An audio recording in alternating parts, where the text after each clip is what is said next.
Hi guys, Thursday 2nd of June afternoon here in Singapore, just to get into a quick wrap up of the main events affecting clients in East Asia Pacific, South Asia and of course across EMEA.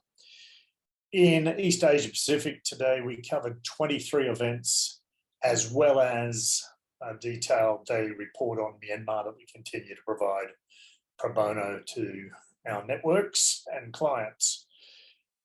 The major event that we covered off on in East Asia Pacific today is that in Papua, Indonesia, authorities are deploying a couple of thousand military and police to Jayapura. That's in anticipation of pro-Papuan protests tomorrow.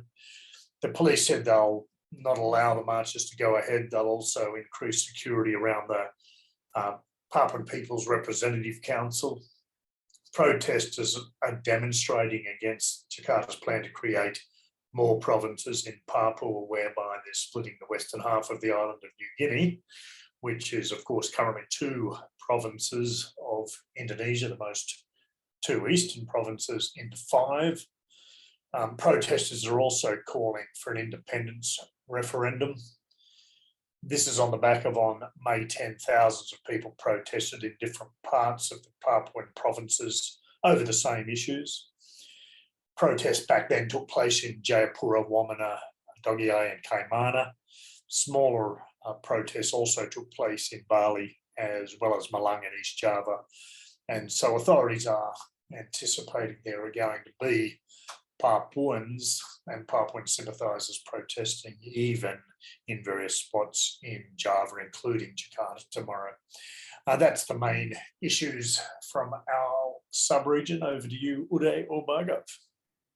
Thanks, Paul. So in South Asia today, we covered 14 events.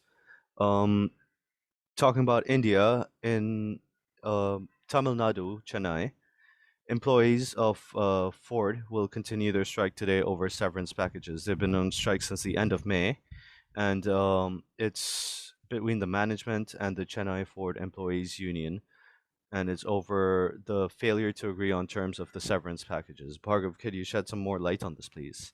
Certainly. The issue brings the focus back to multinationals, especially in manufacturing sector, strategizing their operations as well as overall business operations in India according to the market requirements, as well as their liaison with the government. Recently, there is a lot of scuffle going on between the ministry in India and Tesla, whereas they do not want to give any tax breaks, and Tesla doesn't want to set up a manufacturing facility here before selling cars. So the focus remains that businesses in India need to make sure their operations are in tune with the market requirements. Number 2, their labor policies is in tune with the local issues which have gathered storm over a period of last decade or so in Chennai, in Bangalore, or even in Gujarat for that matter. Gujarat relatively is a lot more labor friendly, I mean the business friendly, but we have seen multiple labor issues coming up even amongst our clients who are complained about labor issues who are embedded with the local politicians. So businesses across the board also need to strategize their liaison with the government accordingly. Yes, tax breaks are all good, but if the strategy is not prudent, they'll end up like Ford, who lost nearly $2 billion in their overall losses, and they shut shop and left India in last year September. As opposed to Kia, which entered India literally 2 or 3 years ago, and they've already broken into operating profits.